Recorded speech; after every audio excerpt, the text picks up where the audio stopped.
بسم الله الرحمن الرحیم. ګرانو لیدونکو، د تشریح سایه د لړۍ په نوي درس کې دا ځل غواړو د ریګریشن انالیسیس برخه تر غور لاندې ونیسو. د ریګریشن انالیسیس سره په زیاترو څېړنو کې به تاسې مخامخ سوي یاست چې په مختلفو شکلونو او په مختلفو طریقو په مختلفو ډولونو کې حلیږي. ریګریشن انالیسیس برخلاف د کوریلیشن انالیسیس چې د هغو د دوو متحولینو په منځ کې فقط د اړیکې د شتوالي کچه ښودله، ریګریشن انالیسیس د هغه برخلاف د هغوی ترمنځ یو دا چې اړیکه ښیي یا ریلیشن ښیي. بر علاوه تر ریلیشن موږ او تاسې یو بل اړخ ته هم بیایي چې هغه پیشبیني ده یا فورکاسټینګ او یا موږ او تاسې چې پرډکشن ورته وایو. نو د دې لپاره چې موږ او تاسې په ریګریشن انالیسیس سم پوه شو، نو موږ او تاسې داسې فرض کړئ چې دوه متحوله لرو. یو زموږ او ستاسې ایکس متحول دی، بل زموږ او ستاسې وای متحول دی. نو د دې لپاره زموږ معمولا انډیپندنت ویریبل پر ایکس محور ایږدو، زموږ تابع متحول پر وای محور ایږدو. د دوی په منځ کې دوه ډوله ارتباط جوړیږي. دریم ډول چې هغه صفر نقطه ده، هغه ډیر ناشونی حالت رامنځته کوي. یو ډول چې ما تاسې ته وویل چې مثبته ده، کوم ابزرویشن چې د دوی د دواړو د ترکیبه څخه لاسته راځي هغه د یو فټ لاین پر اساس جوړیږي، او دا فټ لاین موږ او تاسو تر همدغه عنوان لاندې د ریګریشن لاین په نامه بولو، یا فټ لاین هم ورته ویلی شو. بل ډول داسې دی چې دغه مستقیم چې پازیټیو ریګریشن لاین موږ ته راشي، مطلب د یوه په ډیرښت سره ډیوي هم ډیریږي او د ډیري په کمښت سره دی هم چې کیږي کمیږي، مثبته رابطه په خپل منځ کې لري. مګر که چیرې موږ او تاسې یو ډیوي د ښکته کېدو په حال کې او آیوي د لوړېدو په حال کې، ځکه اول تغییر باید په ایکس محور کې راسي، نو په داسې حالت کې د دې دواړو په منځ کې نیګیټیو منفي رابطه قرار لري، چې دا هم نیګیټیو ریګریشن لاین دی. نو د دې لپاره چې په ریګریشن باندې پوه شو، مهم شی په دې ځای کې موږ او ستاسو دپاره دا فټ لاین مشخصول دی چې دا هم د الجبریک کلکولیشن پر اساس راایستل کیږي، چې خاص شیان پکې شامل دي. تر ټولو مهم شی د ریګریشن انالیسیس دا دی چې موږ وکولای شو د خپلواک متحول پر څخه د خپلواک متحول له لوري تابع متحول کې د حرکت پیشبیني وکړو. تابع متحول کې د حرکت پیشبیني یا پرډکشن وکړو. په دنیا کې چې څونه ریسرچونه مثلا تاسې ګورئ په ویری بیسیک لیول کې، که چیرې موږ او تاسې پر هغه خبرې وکړو، فرض کوئ موږ ته ویل سوي دي که چیرې د فشار ډیریږي، نو د فشار د کمولو لپاره دغه ټابلیټ یو دی استعمال شي، که نور ډیر کموي دوه دی استعمال شي. دغه اندازه یا مقدار د هغه دوا چې په مربوطه ټابلیټس یا کیپلیټس کې شته، هغه به علت د دې دواړو په منځ کې ارتباط ښودلی دی تر څو دا شی په ثبوت رسېدلی دی. یا مثلا موږ کولی شو دا ووایو چې د سکیورټي ډیر زیات په راوستلو سره په ملک کې انامپلایمنټ یا بیکاري کچه ټیټیږي، یا که چیرې باسکل ډیر زیات وچلول سي، په داسې حالت کې د وینې میتابولیزم ډیریږي. دا نو څو قسمه ویریبلونه تاسو کولی شئ د دې سره په تړاو وګورئ. نو دا چې د خپلواک متحول د حرکت په ورکولو سره په تابع متحول کې یا ډیپندنت ویریبل کې، یا موږ او تاسې چې آوټکم ویریبل په سټاټیسټیکل لنګویج کې ورته وایو، آوټکم ویریبل کې په کومه کچه تغییر احساسیږي، دا تغییر موږ ته ریګریشن انالیسیس راښیي. ریګریشن انالیسیس کیدلی شي څو ډولونه واوسي. یو د هغو څخه موږ او تاسې لاینیر بولو. لاینیر ریګریشن انالیسیس فقط د یو فټ لاین په ذریعه راایستل کیږي، فټ لاین موږ او ستاسې چې ډېر عمده تخنیک په دنیا کې اوس پیژنو لیست سکویر میتود دی چې اوس هم په دنیا کې رایج دی او په ډېرو څېړنو کې تاسې د دا تخنیک سره مخ کیږئ او زموږ او ستاسې راتلونکی درس به پر لیست سکویر میتود وي چې څرنګه کولی شو موږ پیدا کړو ریګریشن انالیسیس. د هغه څخه وروسته دوهم ډول چې موږ او تاسې لرو هغه نن لاینر دی چې په دې کې فټ لاین نشته، یعنی داسې یو لیکه پکښې شتون لري، مستقیمه لیکه یا مثبت یا منفي شتون نه لري. نو په لحاظه دا بیا چې موږ کاروو دا ټوله لوګاریتمیک ډولونه چې ریسرچونه دغه تخنیک کاروي هغه د لن لاینر تخنیکونه په کار اچوي. دوه نور ډولونه چې دي هغه کراس سیکشنل چې دغه دپاره اوس په بعضې پرمختللي سافټویرونو کې نور پرمختللي ډولونه راغلي دي هغه ورته کاریږي. کراس سیکشنل دی د کراس سیکشنل لپاره مثلا اټ سیم ټایم په یو وخت کې چې مثلا ابزرویشنونه راټولي او یا په مختلفو نورو ټایمو کې چې کوي، دا زموږ او ستاسې مختلف میتودونه د ریګریشن انالیسیس لپاره کاریږي. د دې څخه وروسته پر یو بل شی مهم غږیږو چې هغه په ریګریشن انالیسیس کې د ایرر پیژندنه ده. د مخه در دې چې موږ او تاسې په هغه باندې پوه شو، موږ او تاسې ته لازمه ده چې د ریګریشن انالیسیس فارموله یاد کړو. y hat مساوي کیږي په b0 پلس b1x times x. دا زموږ او ستاسې عمومي د ریګریشن انالیسیس فارموله ده. په دې ځای کې y زموږ او ستاسې څو نومونه لري. یو نوم یې د هغو څخه موږ او تاسې ورته وایي outcome variable یعنی حاصل سوی متحول. بل نوم یې موږ او تاسې ورته کاروو dependent variable چې زموږ او ستاسې تابع متحول دی. او b0 زموږ او ستاسې د y intercept دی. b0 هم اوس په ګراف کې تاسې ته دلته تشریح کوو. b1 زموږ او ستاسې بیټا کوافیشنټ ورته وایي، دا هم په ګراف کې اوس راځو تشریح درکوو. او x زموږ او ستاسې independent variable دی. بل نوم هم ورته کارولی سي تاسې predictive variable یعنی کله چې د ده له لارې موږ کولی سو y variable predict کو نو ځکه موږ همدا ورته کارولی سو. تاسې داسې فرض کړئ چې موږ یو مثال لرو، بیا ګراف ته راځو، په ګراف کې دا نقطې تشریح کوو. موږ x متحول لرو، موږ y متحول لرو. x متحول عمر دی، د کوچنیانو باندې څېړنه سوې ده، 15 کوچنیان تحلیل سوي دي. او y متحول د هغوی وزن دی. که چیرې کوچنی 1 کال، 2 کاله، 3 کاله، 4 کاله، 15 کاله، په دې ترتیب سره موږ ځواب لرو. د هغوی وزن 2، 4، 15، 4، 15 دی. موږ ته ویل سوي دي چې تاسې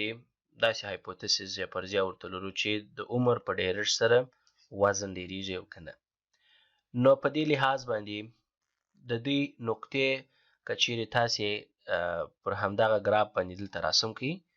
دلته به تاسې ته معلوم سي. دلته په دې ځای کې زه به راسم دا نقطه د 0 څخه شروع کړم، دا به زما x وي او دا به بالاخره زما y سي. دلته زه 1، 2، 3، 4، 15 رسموم. په دې ځای کې هم 1، 2، 3، 4، 15 رسموئ تاسې. که چیرې تاسې وګورئ، که چیرې عمر یې 1 د هغه وزن 2 و، نو دا نقطه به پر دې ځای باندې قرار ولري. که چیرې 2 او هغه 4 نو دا به دلته قرار ولري. په دې ترتیب که 3 و نو هغه به 15 پر دې ځای باندې قرار ولري. که 4 و نو هغه به د 4 سره دلته قرار ولري دې برخه. بالاخره که چیرې 15 بل لپاره چې پوښتنه وکړه، بل کوچني څخه چې 15 کالو دغه وزن 15 کیلو. نو د دې په منځ کې د دا نقاطو څخه داسې یو فټ لاین تیرول چې هغه وکولای سي دا ټولو نقطې په صحیح توګه سره منظمې په ذات کې ځان سره کښیږدي دغه ته زموږ ریګریشن لاین وایي. په دې کې اوس موږ غواړو راځو بل هم څه زده کړو، خو د مخه تر هغه تاسې د نوموړي ویریبلونو اوسط راوباسئ چې x بار دی او y بار. زموږ د دې اوسط چې تاسې راوباسئ 3 او د دې اوسط چې تاسې راوباسئ 4. نو 3 زموږ او ستاسو دغه لیکه وځي او زموږ او ستاسو دا به پر دغه نقطه راولمه، دا ټکی به سم راسي، دا پر دغه ځای شو او زموږ 4 پر دغه منطقه ده، د دې ځای څخه داسې تیریږي. اوس نو دغه نقطه چې ټچ راغله، د دغه نقطه څخه به زموږ او ستاسې فټ لاین وځي چې هغه د 3 او 4 مین اوسط چې شي کوي. نو که چیرې دا لاین پر دې طرف داسې راسم سي، د وای د نقطې سره همداسې وموښلول سي، په همدا ترتیب سره ځي، دا زموږ او ستاسې هیڅ نه دی بلکې زموږ او ستاسو ریګریشن لاین دی. کله چې ریګریشن لاین دا رسم سو، دغه نقطه چې موږ او تاسې په دا ځای کې دا موږ او تاسې د فارمول پر اساس B0 بولو یا موږ ورته وایو y انټرسپټ. په دې ځای کې y انټرسپټ څخه هدف څه دی؟ یعنی کله چې موږ په دې ځای کې x value ازیوم کو چې دا 0 ده is 0، نو therefore زموږ y value به کومه ویلیو ځان ته انتخاب کی. y will take which value؟ y will take a value، یو ویلیو به هغه واخلي، هغه ویلیو ته موږ B0 یا y انټرسپټ وایو. دا زموږ B0 سول. نوموړی لاین څرنګه جوړ شو، په کوم تخنیک جوړ شو؟ دا کالکولیټډ ویلیو ده چې موږ او تاسو ته دا B1 راشي. هغه B1 بل هیڅ نه دی، زموږ او ستاسې بیټا کو افیشنت ویلیو ده، زموږ او ستاسې بیټا کو افیشنت ویلیو ده. نو د دغه تخنیک له لارې موږ کولی شو اوس معلوم کړو چې زموږ او ستاسې توپیر څومره دی. بل د همدغه فټ لاین څخه که چیرې تاسې وګورئ، در دغه ځای پر چې کوم ابزرویشن پروت دی، دا چې در دلته پروت دی، دا ابزرویشن چې دلته پروت دی، زه به بل رنګ کار کوم، در دې ځای پورې او تر دغه ځای، دا را لاندې، دا لوړ، دا دلته، دا ټوله موږ او تاسې ته ایرر راشي. یعنی دغه نقطه هم باید د دې لیکې پر سر باندې راغلی وای چې دا استیمیټډ ویلیو ده، یعنی پر دغه نقطه باندې باید جوړه وسی، لکن کله چې نه راځي ریزیجوال ویلیو موږ ورته سنجي شي. نو زموږ او ستاسې فارمول که اساسي ورسو، موږ به y hat مساوي کو ده B0 plus B1 times x جمع اپسیلون. اپسیلون زموږ دوه نومه لري،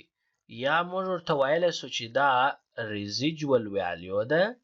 او یا موږ ورته ویلی سو دا رنډم ایرر ټرم دی. رنډم ایرر ټرم دی. د رنډم ایرر ټرم څخه هدف څه دی؟ ځکه په عمومي ریګریشن انالیسیس کې د دې یادوري نه کیږي. دا موږ ته وایي چې تاسې داسې فرض کړئ چې دا نقطې دې هم پر همدغه سټرایک لاین باندې خپرې واوسي، حالانکه زموږ ابزرو ډاټا په دا تخنیک سره نه ده جوړه، نو موږ نسو کولی چې هغوی ته تغییر ورکړو لکه څرنګه چې موږ ته راکول سوي دي. نو په لحاظه زموږ ایرر ټرم ته اړتیا نه ده، خو لاکن زموږ د لیست سکویر میتود ریګریشن انالیسیس کار وکمال لري تر څو موږ وکولی سو داسې یو لیک رسم سي، داسې یو فټ لاین جوړ سي چې همدغه نقطې کې چې هر څونه دا ایرر پروت دی دا راټیټ سي او چې وسه کېږي تر هغه اندازې راټیټ سي او داسې د دوی ټولو په منځ کې یو لیک رسم سي تر څو وکولی سي هغه د دې ښه نمایندګي وکړي. نو د دې لپاره چې موږ او تاسو ریګریشن انالیسیس راباسو، مجبور یو د فارمولې د رایستلو لپاره زه نشان راوباسو له مخه. نو هغه به څه که چیرې تاسې همدغه x ویلیو ولرئ او په دې طرف کې تاسې د y ویلیو ولرئ هغه ویلیو به بیا یو ځل تکرار ولیکو 1 2 3 4 5 2 4 5 4 5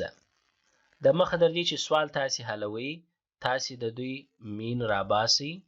د دې مین 3 او د y دا 4 دی وروسته تر هغه که چیرې تاسې لوړ شکل ته پام ورکړئ که چیرې ستاسې په دې ځای کې دغه ستاسې د اوسط اندازه ده نو که چیرې تاسې د اول لپاره یې غواړئ پیدا کړئ نو تاسې به یو چې دغه درجه ده دا به ماینس کوئ د 3 څخه چې تر څو تاسې ته نقطه په لاس درکړي چې تر څو دا ایرر راټیټ کړي نو هغه به موږ چې شي وکړو په دې ځای کې موږ به وایو چې x ماینس x بار د دې ویلیو به دلته راباسو چې 1 منفي 3 دا منفي 2 2 منفي 3 منفي 1 3 منفي 3 0 4 منفي 3 1 او 5 منفي 3 2 د هغه سره سم به د y ماینس y بار ویلیو هم راوباسو چې د y لپاره د y د محور لپاره وسنجو او هغه ایرر راټیټ کو نو 2 منفي 4 منفي 2 4 منفي 4 0 5 منفي 4 1 4 منفي 4 0 او 5 منفي 4 1 کله چې د دې څه وروسته یو بل کالم هم موږ ورته لرو x ماینس x بار هول سکویر او دا ځل د دې وروسته یو بل کالم هم شته چې فارمول کې موږ ورته راځو بیا درته وایو y ماینس y بار هول سکویر همدا څو سټیجه تاسې مخته ځئ x ماینس x بار هول سکویر همدا دی دا چې مربع کړئ 4 1 0 1 4 summation x minus x bar whole square زموږ او ستاسې مساوي کیږي په 10 سره او دا دواړه برخې چې سره ضرب کړي دلته به موږ ولیکو 4 0 0 0 او بالاخره 2 نو زموږ ستاسو سمیشن به د دې مساوي سي په 14 سره اوس نو که چیرې تاسې راځئ دا ځل غواړئ تاسې اوسط وبخښئ تاسې غواړئ دا ځل راځئ بیټا کوئفیشنټ یا بیټا 1 پیدا کړئ نو د هغه لپاره تاسې فارموله لرئ نو تاسې په صورت کې سمیشن x ماینس x بار y ماینس y بار ولرئ چې ما وخت یاداوري ورته وکړه ولې ضرور ده لاندې به تاسې سمیشن x ماینس x بار هول سکویر ولرئ ډیرو سټاټیسټیکل کتابونو کې درته راځي نو زموږ او ستاسو د لاین د رسمول هغه فټ لاین چې ما یاداوري ورته وکړه هغه به بیټا 1 وي چې په صورت کې به زه 10 لیکم او په مخرج کې به زه 14 لیکم کله چې دا تاسې پر یو بل تقسیم کړئ نو مثبت 0.14 به په لاس راکړي د دې څخه اول دا معلومه شوله چې زموږ ستاسې لیکه مثبت ده او د دواړو په منځ کې رابطه پازیټیو ده د دې څخه وروسته موږ او تاسې یو بل برخه هم لرو هغه د y انټرسپټ دی یا د بیټا 0 په نامه چې موږ ورته وایو بیټا 0 په دې ځای کې د چی څخه عبارت دی بیټا 0 به موږ او تاسې عبارت کو د y hat minus beta 1 x بار دا به هم تاسې x بار کی hat ملي کی بار موږ د اوسط سره کار دی نو بیټا 0 به زموږ مساوي سي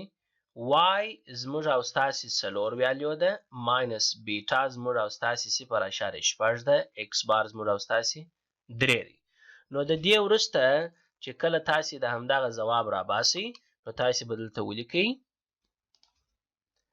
نو ځواب به ستاسې راوځي 2.2 یعنی د لیکي شروع که چیرې پر دې ځای تاسې هغه خپل شکل دوباره ولرئ در دغه نقطې څخه چې شروع کیږي همدغه ستاسې بیټا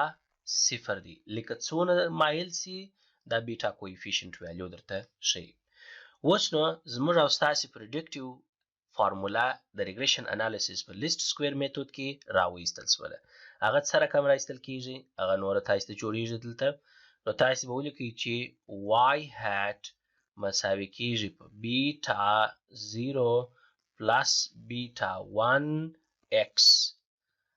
y hat چونکې زموږ outcome variable دی موږ غواړو دا یا predicted outcome ورته ویلی سي یا زموږ dependent variable دی دا مساوي کیږي بیټا صفر زموږ او ستاسې بی صفر ویالیو زموږ او ستاسې 2.2 جمع b1 ویالیو زموږ او ستاسې 0.1 times x. اوس نو زموږ او ستاسې predictive formula د regression analysis جوړه سوله هره ویالیو چې دلته موږ و x ته دا ځل ور واچوو موږ به کولای سو د y ویالیو تخمین کړو او یا یې راوباسو د مثال په توګه که چیرې د یو کوچني وزن عمر زه وایم چې 7 کاله وي نو بیا د هغه وزن به څومره سي نو زما y hat به مساوي سي 2 ضربې 2 جمع 0.6 ضربې و که چیرې دا تاسې تر سیمپل فارمولې لاندې وباسئ نو تاسو ته به ځواب درکړي 2.2 زه به ولیکم 2.2 جمع 0.6 ضربې و نو تاسو ته به ځواب راوځي چې د نوموړي هلک وزن به 6.4 کیلوګرامه واوسي نو ځکه موږ د خپلواک متحول په شورښت سره موږ وکولای سوای